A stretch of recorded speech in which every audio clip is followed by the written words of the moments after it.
Hello बच्चों, आज हम डिस्कस करने वाले हैं क्लास 11th के दो बहुत ही इंपॉर्टेंट टॉपिक्स के बारे में, इंटीग्रेशन एंड डिफरेंशिएशन। सो पहले हम स्टार्ट करते हैं बच्चों डिफरेंशिएशन से। देखिए, अगर हमारे पास कोई इक्वेशन हो जैसे कि y is equals to x की पावर n। अगर हमारे पास क्वेश्चन ने कोई इक्वेशन दे रखी है y is equals to x की पावर n, सो बच्चों इसको अगर हमें डिफरेंशिएट करना है तो कैसे करेंगे।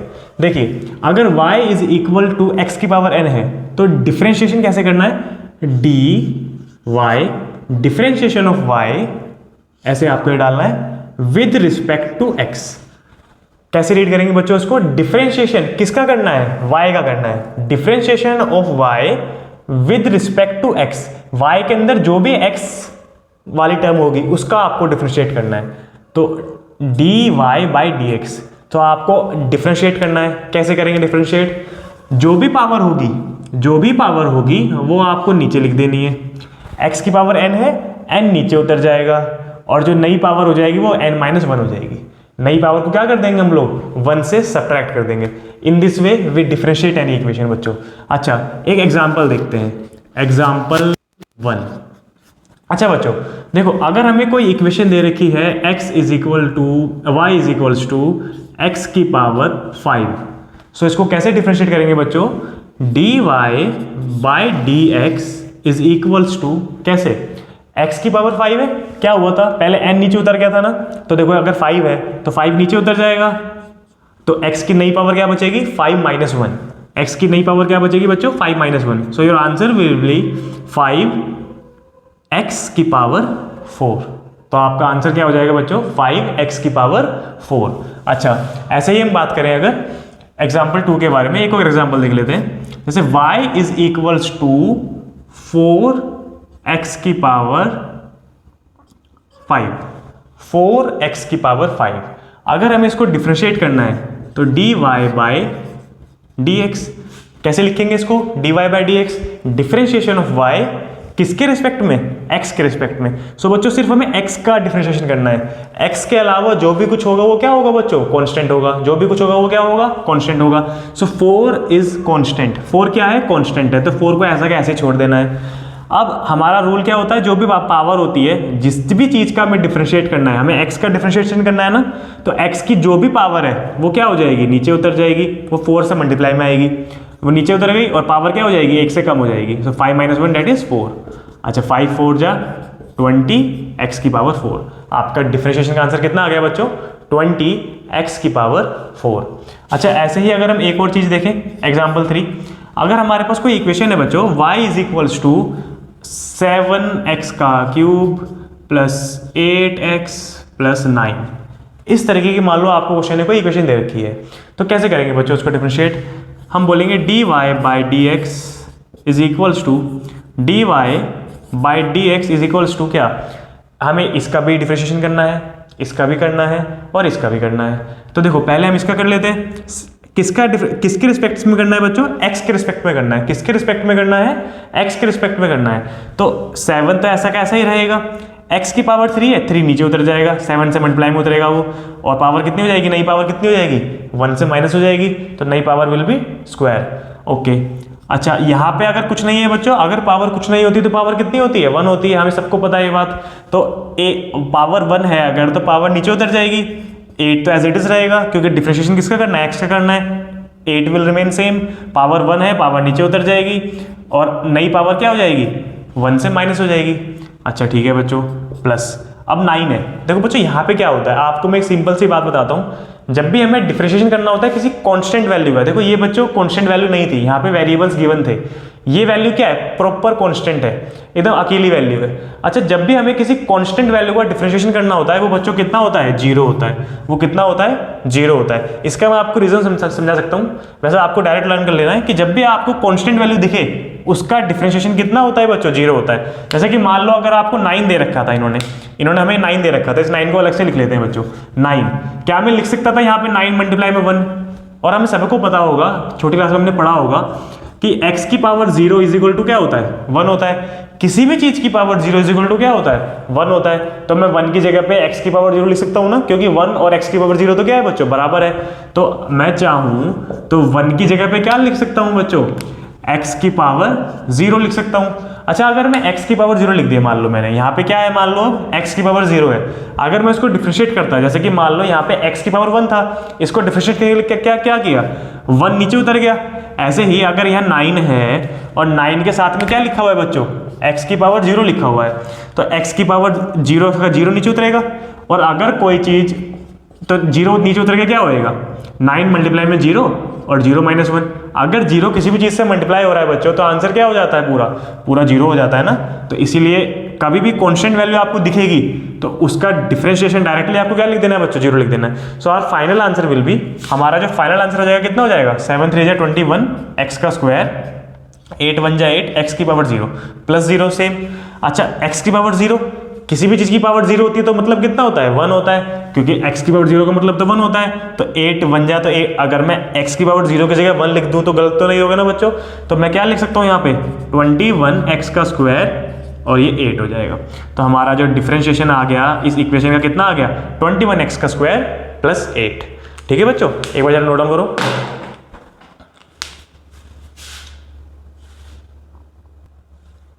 अच्छा बच्चों, एक क्वेश्चन देखते हैं, y इज इक्वल्स टू, हमें इक्वेशन क्या दे रखी है क्वेश्चन ने, y is equals to 7 upon x का स्क्वायर 5x का क्यूब 8 रूट एक्स प्लस 9। अच्छा बच्चों, सबसे पहले मैं आपको बताना चाहता हूं कि रूट एक्स को हम लिख सकते हैं x की पावर 1/2, रूट एक्स को हम लिख सकते हैं x की पावर 1/2। रूट क्या होता है बच्चों, स्क्वायर का उल्टा होता है। अगर हम स्क्वायर को लिखेंगे x का स्क्वायर, तो रूट को कैसे लिखेंगे, रूट उसका उल्टा होता है, तो रूट को लिखेंगे 1/2 पावर। तो याद रखना बच्चों, कभी भी आपको x की पावर रूट, जब भी रूट गिवन होता है तो उसको मतलब हम क्या लिख सकते हैं, उसको हम 1/2 भी लिख सकते हैं। अच्छा, हमें क्या करना है बच्चों, पहले ऐसे क्वेश्चन में कभी भी डिफरेंशिएट करने से पहले आपको क्वेश्चन को दोबारा से रीसॉल्व करना है, रीसिंप्लीफाई करना है। क्या, x का स्क्वायर है, ऊपर जाएगा तो क्या हो जाएगा, पावर माइनस का 2, यहाँ अगर पावर प्लस की 2 है, ऊपर जाएगी तो क्या हो जाएगी, पावर माइनस की 2 हो जाएगी, प्लस 5x का क्यूब हो जाएगा 8। मैंने अभी बताया बच्चों, रूट x को क्या लिख सकता हूँ मैं, x की पावर 1/2 लिख सकते हैं, तो x की पावर 1/2 और 9 का 9 रहेगा। अच्छा, हमने इसको ऐसे क्यों लिखा बच्चों, क्योंकि आपको पता है पावर को हमें नीचे उतारना है, फिर पावर में से 1 माइनस करना है। So we require power. हम रूट को कैसे सोल्व करेंगे बच्चों, तो हमें इसको पावर में कन्वर्ट करना चाहिए था, इसलिए हमने इसको पावर में कन्वर्ट कर दिया है। अच्छा, अब करते हैं बच्चों उसको डिफरेंशिएट, कैसे करेंगे, dy by dx is equals to, power है नीचे उतरेगी, किसका डिफरेंशिएशन करना है, x का, तो 7 तो कांस्टेंट है, ऐसा कैसा ही रहेगा, x की पावर -2, तो पावर -2 नीचे उतर गई। अब -2 में से क्या होगा, -1 होगा, पावर 1 से माइनस होती है, तो हमने क्या करा, सिंपल 1 से माइनस कर दिया, जो फॉर्मूले के हिसाब से लिख दिया बस। क्या होता है, n में से 1 माइनस होता है ना, तो n हमारा -2 था, तो -2 में से -1 कर दिया। ऐसे ही 5 है, ऐसा कैसा ही रहेगा, 3 नीचे उतर जाएगा और पावर कितनी हो जाएगी, 3 - 1। अच्छा, ऐसे ही बच्चों क्या होगा, 8 है, 1/2 नीचे उतर जाएगा और नई पावर में से क्या होगा, अब क्या होगा, 1 माइनस हो जाएगा, प्लस मैंने बताया था बच्चों, जब भी कोई कांस्टेंट वैल्यू होती है उसका डिफरेंशिएशन कितना होता है, 0। आप डायरेक्ट लिख सकते हैं, अभी आपको रीजन समझाया था मैंने क्यों होता है। अच्छा ठीक है, 7 2 14, प्लस माइनस माइनस होता है, तो माइनस का 14, और x की पावर कितनी होगी बच्चों, -2 - 1 कितना हो गया, माइनस का 3 हो गया, 5 3 15 हो गया बच्चों, और x का क्या हो गया, स्क्वायर हो गया। अच्छा, इसको लिख सकते हैं 2 1 2 4 जा, तो 4x की पावर कितना, हाफ में से 1 गया। आप मुझे बताओ बच्चों, 1 में से अगर हमने हाफ माइनस कर दिया तो कितना बचेगा, हाफ बचेगा। अच्छा, साइन किसका आता है, बड़े वाले का आता है, तो इट विल बी माइनस का हाफ, प्लस का 0, तो ओके। अच्छा ठीक है, तो माइनस का 14, x की पावर -3 है, तो नीचे लिखेंगे तो हम इसको x की पावर +3 लिख सकते हैं बच्चों। ये कितना हो जाएगा, 15x का स्क्वायर हो जाएगा, प्लस, अच्छा x की पावर -1/2 है बच्चों, ये क्या है, x की पावर -1/2 है, तो नीचे लिख सकता हूँ मैं x की पावर +1/2, और 1/2 का मतलब कितना होता है, अभी बताया था, 1/2 का मतलब क्या होता है, रूट होता है। 1/2 को मैं क्या लिख सकता हूँ बच्चों, 1/2 को मैं रूट भी लिख सकता हूँ। तो क्या करेंगे हम लोग, इसको ऐसे भी छोड़ सकते हैं, नहीं तो हम इसको कैसे लिख सकते हैं, √x भी लिख सकते हैं। ये आपका आंसर हो गया बच्चों। ये क्या हो गया हमारा, ये हमारे डिफरेंशिएशन का आंसर हो गया, dy बाय dx का आंसर हो गया। हमने y को क्या कर दिया बच्चों, डिफरेंशिएट कर दिया। तो याद रखना, कभी भी अगर आपको ऐसे अपोन में गिवन हो, ठीक है, तो आपको क्या करना है, पहले ही उसको सिंप्लीफाई करना है, तब आपको डिफरेंशिएट करना है। ठीक है बच्चों, एक बार नोट डाउन करो जरा।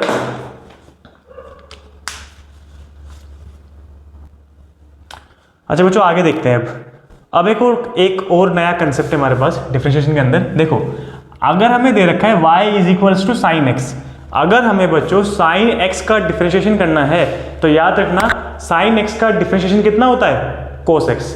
साइन एक्स का डिफरेंशिएशन कितना होता है बच्चों, कोस एक्स होता है। अच्छा ऐसे ही अगर मुझे कोस एक्स का डिफरेंशिएशन करना है, y is equal to cos x हमारी इक्वेशन है और मुझे इसका डिफरेंशिएशन करना है तो क्या होगा बच्चों, y is equal to cos x, इसका डिफरेंशिएशन सिंपली कितना होता है, माइनस का साइन एक्स होता है। कितना होता है, माइनस का साइन एक्स होता है। अच्छा जैसे कि अगर हमें एक क्वेश्चन दे रखा है बच्चों, अगर हमारे पास एक क्वेश्चन है, क्वेश्चन क्या है, y is equal to sine 3x का स्क्वायर प्लस 5, जिसमें कि ये क्या है हमारा, ये हमारा पूरा एंगल है, ये क्या है बच्चों, पूरा एंगल है। अच्छा तो अगर मुझे डिफरेंशिएट करना है तो क्या लिखूंगा मैं यहाँ पे, सबसे पहले बताओ जरा, बिल्कुल सही, dy बाई डी एक्स, क्या लिखूंगा, dy बाई डी एक्स लिखूंगा। अच्छा मुझे बताओ बच्चों साइन x का डिफरेंशिएशन कितना होता है, कोस, और x मतलब, x का मतलब एंगल होता है, साइन के साथ उसका एंगल है तो कोस के साथ भी उसका एंगल आएगा ना, तो साइन के साथ उसका एंगल था तो कोस के साथ भी तो उसका एंगल आएगा, बिना एंगल कुछ होता है, नहीं होता ना। तो 3x का स्क्वायर प्लस 5, 3x का स्क्वायर प्लस 5। अच्छा ठीक है बच्चों, तो साइन का तो हमने डिफरेंशिएशन कर दिया, कोस साइन x तो कोस x। अब मुझे बताओ ये जो बीच का एंगल है, ये जो अंदर की वैल्यू है, इसका भी तो करना पड़ेगा। तो क्या करते हैं बच्चों, साइन का तो सिंपली कोस लिख दिया, उसके साथ एंगल था तो एंगल के साथ एंगल लिख दिया मल्टीप्लाई में। अब मुझे अंदर वाली वैल्यू का डिफरेंशिएशन करना है, अब क्या करना है मुझे, अंदर वाली वैल्यू का डिफरेंशिएशन करना है। तो क्या करूंगा मैं, देखो 3 ब्रैकेट में लिखेंगे इसको हम, 3 तो एज इट इज रहेगा, 2 नीचे उतर जाएगा और x की पावर कितनी हो जाएगी बच्चों, x की पावर कितनी हो जाएगी, 2 - 1। अच्छा 5 एक कॉन्स्टेंट वैल्यू है तो 5 का कितना हो जाएगा, 0 हो जाएगा। सो हम इसको कैसे लिख सकते हैं बच्चों, देखो एंगल ये है, ये एंगल तो नहीं है तो इसको हम कहाँ लिख सकते हैं, उठा के पीछे लिख सकते हैं, 3 2 6 हो गया और x की पावर कितना हो गया, 2 - 1 1 हो गया। ये सेम लिख देंगे यहाँ पे हम, कोस 3x का स्क्वायर प्लस 5। समझ में आया, वेरी गुड बच्चों। तो अब एक बार वीडियो को पॉज करो और इस वाले क्वेश्चन को ट्राई करो, जल्दी जल्दी जल्दी ट्राई करो एक बार जरा, जल्दी जल्दी करो, देखते हैं। अच्छा बच्चों मैं दिखाता हूं, देखो dy by d x is equals to, मुझे बताओ कोस का डिफरेंशिएशन क्या होता है, कोस का डिफरेंशिएशन कितना होता है बच्चों, माइनस का साइन होता है, तो माइनस का साइन। अब मुझे बताओ कभी साइन बिना एंगल के आता है, नहीं आता है ना, तो अगर ये एंगल था तो एंगल तो लिखना ही पड़ेगा, तो 5x का क्यूब प्लस 9x प्लस का 7। अब मुझे बताओ कोस का तो मैंने डिफरेंशिएशन कर दिया, साइन, एंगल भी लिख दिया, अंदर वाली वैल्यू को भी तो करना पड़ेगा, अंदर वाली वैल्यू को डिफरेंशिएशन करना पड़ेगा ना, बिल्कुल सही। तो क्या होगा, करते हैं 5, क्या होगा 5 x की पावर 3 नीचे उतर जाएगी, तो पावर 3 नीचे उतर गई, ऊपर क्या बचेगा 3 - 1 दैट इज 2। ओके 9, पावर कुछ नहीं है तो 1 है, अब 9 तो एज इट इज रहेगा, पावर 1 नीचे उतर जाएगी और क्या होगा 1 में से 1 माइनस हो जाएगा, क्या होगा 1 में से 1 माइनस हो जाएगा, और 7 क्या है, कांस्टेंट है, तो 7 का डिफरेंशिएशन क्या रहेगा बच्चों, बिल्कुल सही 0 रहेगा। अच्छा बच्चों माइनस है, अब मुझे एक बात बताओ, -3 × 2 करो, ये 3 × -2 करो, दोनों का आंसर तो सेम ही आएगा, -6 है ना, तो माइनस को आगे पीछे करने से मल्टीप्लाई में कोई फर्क नहीं पड़ता है। तो माइनस है तो मैं इसको अलग से साइड में लिख दूंगा और यहाँ पे सोल्व करके क्या आएगा, 3 5 × 15 x का स्क्वायर प्लस 9x की पावर 0, और x की पावर 0 का मतलब कितना होता है, 1 होता है, तो x की पावर 0 को लिखने की कोई जरूरत नहीं है, तो 9 के साथ मैं कुछ भी नहीं लिखूंगा क्योंकि 9 के साथ x की पावर 0 है, उसका मतलब कितना होता है, 1 होता है, तो 1 को तो वहीं पे हम भूल सकते हैं। तो साइन 5x का क्यूब प्लस 9x प्लस 7, तो ये हमारा क्या आ गया बच्चों, ये हमारा डिफरेंशिएशन का आंसर आ गया। ठीक है बच्चों, एक बार नोट डाउन करो जरा, फिर हम आगे बढ़ते हैं। अच्छा बच्चों अब हम देखते हैं एक और नया कंसेप्ट, अगर हमें क्वेश्चन ने दे रखा है y is equals to log x। ठीक है बच्चों, log के बारे में आप लोग नहीं जानते होंगे शायद, एक नया टर्म है, y is equal to log x। तो क्या होगा बच्चों, अगर मुझे इसका डिफरेंशिएशन करना है तो log x का डिफरेंशिएशन कितना होता है, 1/x, log x का डिफरेंशिएशन कितना होता है, 1/x। जैसे बच्चों कुछ नहीं, जैसे sin x का कितना था, cos x था, cos x का कितना था, -sin x था, ऐसे ही log x का डिफरेंशिएशन कितना होता है 1/x होता है। मतलब जो भी यहाँ वैल्यू लिखी हुई है उसको 1 के अपॉन में लिख देते हैं। जैसे कि यहाँ पे देखते हैं, अगर मुझे y is equal to log this 3x का स्क्वायर प्लस 7 दे रखा है, तो इसको कैसे हम डिफरेंशिएट कर सकते हैं वो देखते हैं। तो हम लिख सकते हैं dy बाई dx। हमें y का डिफरेंशिएशन करना है, किसके रिस्पेक्ट में करना है, x के रिस्पेक्ट में करना है। तो log दिस, तो जो भी log के पास यहाँ पे लिखा होता है वो क्या आ जाता है 1 के अपॉन में आ जाता है डिफरेंशिएशन के बाद, तो ऐसे आ जाएगा। अब ये तो log का डिफरेंशिएशन हुआ ना, अंदर वाली वैल्यू को भी तो करना पड़ेगा, जैसे पहले किया था अंदर वाली वैल्यू को भी तो करना पड़ेगा। तो कैसे करेंगे बच्चों, 3 एज इट इज रहेगा, 2 नीचे उतर जाएगा और पावर 2 में से 1 माइनस हो जाएगी। 7 क्या है, कांस्टेंट है, कांस्टेंट का कितना होता है 0 होता है। तो क्या बचा बच्चों 3 2 6 6x की पावर 1 अपॉन में 3x का स्क्वायर प्लस 7। तो ये हमारा क्या हो गया dy बाई dx। ये हमारा क्या हो गया बच्चों, इसका डिफरेंशिएशन हो गया। लिखो जल्दी जल्दी, नोट्स जरूर बनाने हैं बच्चों, नोट्स में लापरवाही नहीं करनी है। अगर आप लिखेंगे नहीं तो आपको नहीं आएगा, ठीक है बच्चों। तो एक बार जरा नोट डाउन करो, फिर हम आगे बढ़ते हैं। प्लीज लिखो बच्चों। अच्छा बच्चों, अब हम स्टार्ट कर रहे हैं हमारा अगला टॉपिक इंटीग्रेशन। डिफरेंशिएशन बच्चों जैसा आपको समझ में आया, ऐसे इंटीग्रेशन भी ज़्यादा मुश्किल नहीं है, इजी है। बस क्या है, इसका एग्जैक्ट उल्टा है। देखो क्या होता है, जैसे कि मान लो हमारे पास कोई इक्वेशन दे रखी है y is equal to x की power n। y is equal to x की पावर n, हमारे पास एक इक्वेशन दे रखी है बच्चों। अब हमें क्या करना है, तो देखो अगर हमें इसका इंटीग्रेशन करना है तो हम लिखेंगे जैसे i। इंटीग्रेशन का सिंबल क्या होता है बच्चों, ये जैसे प्लस का सिंबल ये होता है, मल्टीप्लाई का ये होता है, डिवाइड का ये होता है ना। ऐसे ही इंटीग्रेशन का क्या होता है, ये होता है। इंटीग्रेशन का सिंबल क्या होता है बच्चों, दिस इज योर इंटीग्रेशन का सिंबल। क्या होता है, integration of y, equation y का हमें इंटीग्रेशन करना है। अब इक्वेशन y के अंदर तो काफी सारी चीजें हो सकती हैं, तो इंटीग्रेशन किसका करना है, तो इक्वेशन y का करना है विद रिस्पेक्ट टू x। जैसे पहले था dx का मतलब विद रिस्पेक्ट टू x, ऐसे यहाँ पे भी है। बस उसमें क्या लिखते थे हम, उसको हम अपॉन में लिखते थे वहाँ पे डिफरेंशिएशन के अंदर, यहाँ पे इसको मल्टीप्लाई में लिखते हैं। तो बाकी सब कुछ सेम है। तो क्या करना है, इंटीग्रेशन ऑफ y किसके रिस्पेक्ट में है, y के अंदर किसका इंटीग्रेशन करना है, तो विद रिस्पेक्ट टू x। ठीक है बच्चों, तो कैसे करेंगे, तो मैं लिख सकता हूँ y की जगह पे x की पावर n, क्योंकि y इक्वल टू x की पावर n है। तो y की जगह पे मैं क्या लिख सकता हूँ बच्चों, x की पावर n लिख सकता हूँ।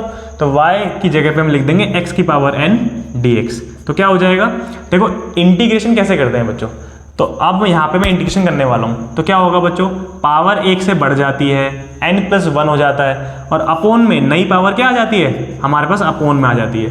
नई पावर क्या हो जाती है, नई पावर डिवाइड में आ जाती है। और यहाँ पे आपको हमेशा इंटीग्रेशन करने के बाद हमेशा क्या लगाना है बच्चों, प्लस का c लगाना है आखिरी में। इंटीग्रेशन करने के बाद आपको हमेशा क्या लगाना है, प्लस का c लगाना है। अच्छा, जैसे कि एग्जांपल देखते हैं, क्या करते हैं, एक एग्जांपल देखते हैं। जैसे कि हमें एक इक्वेशन दे रखी है y is equal to x की पावर 5। हमें इसका क्या करना है, हमें इसका इंटीग्रेशन करना है। तो कैसे करेंगे, तो integration of y with respect to x, integration of y with respect to x कैसे होगा बच्चों, y की जगह पे क्या लिख सकता हूँ मैं, x की पावर 5 dx। तो क्या होगा, तो क्या होगा बच्चों, 5 में पावर 1 से बढ़ जाएगी, जैसे n था तो n प्लस 1 हो गया था, तो 5 प्लस 1 और नई पावर से क्या कर देंगे हम लोग, इसको डिवाइड कर देंगे। ये हमारा बच्चों इंटीग्रेशन हो गया। और साथ में क्या लगाना होता है आखिरी में, इंटीग्रेशन के अंदर साथ में क्या लगाना होता है, प्लस का c लगाना होता है। इसका बच्चों आपको जो लॉजिक है वो बाद में पता चलेगा कि प्लस का c हम क्यों लगाते हैं और कब नहीं लगाते हैं। तो हमारे पास अभी हमें क्या लगाना है, अभी हमें प्लस का c लगाना है सिंपली। तो x की पावर 5 है तो 5 प्लस 1 हो जाएगा, और नई पावर से क्या हो जाएगा, डिवाइड हो जाएगा। तो क्या आया हमारा आंसर, x की पावर 6 अपॉन में 6 प्लस का c। तो ये हमारा क्या हो गया बच्चों, ये हमारा आंसर हो गया। अच्छा, जैसे कि अगर एक और क्वेश्चन देखें, इसको नोट डाउन कर लेना बच्चों बिल्कुल। आगे देखते हैं एक और क्वेश्चन। जैसे कि अगर हम अगला क्वेश्चन देखें कुछ, तो वो ऐसे हो सकता है, y इज इक्वल टू मान लेते हैं 4x की पावर 3, ऐसा कुछ मान लेते हैं। तो क्या होगा, i integration of y with respect to x। हमें क्या करना है, y का इंटीग्रेशन करना है, किसके रिस्पेक्ट में करना है, x के रिस्पेक्ट में करना है। तो क्या होगा, 4x का cube with respect to x। मैंने क्या बोला बच्चों, विद रिस्पेक्ट टू x। तो x के अलावा जो भी कुछ है वो हमारे लिए क्या है, कांस्टेंट है, उसका इंटीग्रेशन हमें नहीं करना है। तो 4 क्या हो जाएगा, बाहर हो जाएगा, 4 को हम बाहर भगा देंगे कि चलो भाई बाहर। तो क्या आ जाएगा, x की पावर 3 dx। तो क्या होगा, 4x की पावर 3, तो क्या हो जाएगा बच्चों, 3 प्लस 1 पावर क्या हो जाती थी, 1 से बढ़ जाती थी, तो 3 + 1 4 हो जाएगा और अपोन में भी क्या आ जाएगा 4 आ जाएगा। पावर एक से बढ़ जाएगी 4 हो जाएगी और जो नई पावर होगी वो भी क्या आ जाएगी डिवाइड में आ जाएगी। तो 4 से 4 तो कट जाएगा प्लस का c, तो x का क्या आएगा हमारा x की पावर 4 प्लस का c, क्या बचेगा हमारे पास x की पावर 4 प्लस का c बचेगा। नोट डाउन करो बच्चों, फिर आगे देखते हैं। जल्दी जल्दी करो, जल्दी जल्दी। अच्छा देखो एक और क्वेश्चन देखते हैं कुछ, जैसे कि मान लो हमारे पास कोई क्वेश्चन है ऐसा कुछ, y = 3x की पावर 3x का स्क्वायर 4x की पावर 5 + 7, या चलो अभी इसको इतना रहने देते हैं। अब हमें इसको क्या करना है, हमें इसका इंटीग्रेशन करना है। क्या करना है बच्चों इसका, हमें इसका इंटीग्रेशन करना है। तो कैसे करेंगे, I y dx, तो y की जगह पे पूरा लिख दूंगा मैं, तो 3x का स्क्वायर प्लस 4x की पावर 5। अब बच्चों ये dx जो है वो इसका भी है इसका भी है, dx बाहर लिखा हुआ है ना, तो dx मतलब इसका भी है और इसका भी है, तो मैं अलग अलग लिख सकता हूँ उसको मैं, 3x का स्क्वायर dx प्लस 4x की पावर 5 dx। अब अगर dx अलग अलग कर दिया तो इंटीग्रेशन साइन लगाने में क्या जा रहा है, अलग अलग कर देते हैं ना।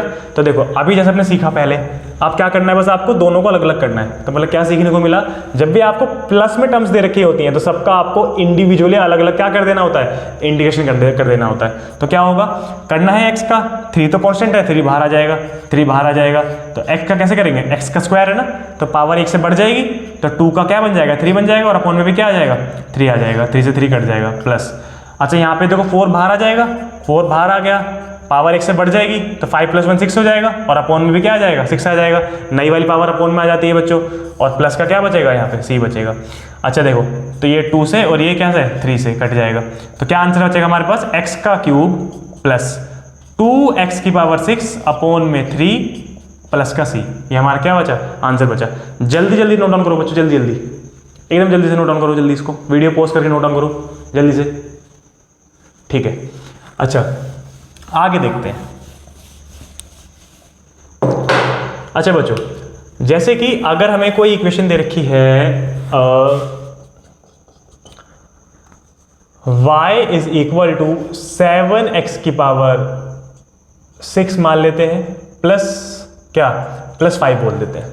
तो अब हमें कैसे करना है, देखो सेम ऐसे ही है, मैंने बताया था अगर आपको जितनी टर्म्स दे रखी हैं आपको उतनी बार अलग अलग कर देना है। पर थोड़ा सा यहाँ पे एक नया टॉपिक सीखेंगे हम लोग, क्या, जैसे कि अगर हमें इंटीग्रेशन करना है तो integration of y with respect to x, लिखने का तरीका ये 7x की पावर 6 प्लस का 5 dx, क्या होगा 7x की पावर 6 dx प्लस 5 dx।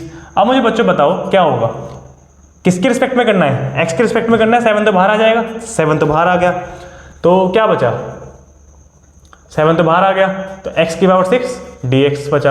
अच्छा यहाँ पे क्या हो गया, 5 बाहर आ गया, अंदर क्या बचा बच्चों, अंदर बचा 1 dx।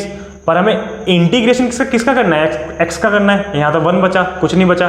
तो हमें पता है ना बच्चों किसी भी चीज़ की पावर 0 होती है तो मतलब क्या होता है 1 होता है। तो क्या मैं 1 की जगह पे क्या लिख सकता हूँ, यहाँ पे मैं 1 की जगह पे लिख सकता हूँ x की पावर 0। अब हमारे लिए बिल्कुल ईजी हो गया, बस ये वाला एक कंसेप्ट सीखना था हमें। तो क्या होगा 7 पावर 1 से बढ़ जाएगी तो पावर 7 का 7 हो गया, अपॉन में नई पावर आएगी, ओके, प्लस 5 पावर क्या होगी 1 से बढ़ जाएगी तो 0 + 1 क्या हो जाता है बच्चों 1 हो जाता है। तो पावर कितनी हो गई x की पावर 1 और अपॉन में क्या आ गया 1 आ गया। और आखिरी में क्या लगाना होता है, बिल्कुल सही, आखिरी में क्या लगाना होता है प्लस का c लगाना होता है। 7 7 कट जाएगा, क्या बचेगा x की पावर 7 प्लस 5x प्लस का c। तो क्या सीखने को मिला बच्चों यहाँ पे कि जब भी हमें कांस्टेंट टर्म दिखती है इसके इंटीग्रेशन करते हुए क्या आ जाता है वहां पे, बस आपका वेरिएबल आ जाता है x आ जाता है। जो भी जिसके भी रिस्पेक्ट में आपको इंटीग्रेशन करना है, जिसके भी रिस्पेक्ट में आपको इंटीग्रेशन करना है वही वाला वेरिएबल वहां पे आ जाता है जब आप क्या करते हैं उसको इंटीग्रेट करते हैं। याद करो डिफरेंशिएशन में क्या होता था, डिफरेंशिएशन में उसका 0 हो जाता था, लेकिन इंटीग्रेशन में क्या होता है वहां पे वो वेरिएबल आ जाता है, एकदम उल्टा है। ठीक है बच्चों, समझ में आया आपको, एक बार नोट डाउन करो, लिख लिया बच्चों आपने।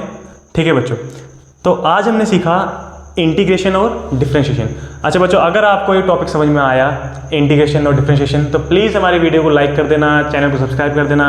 हम मिलते हैं अगली वीडियो में, तब तक के लिए जय श्री राम।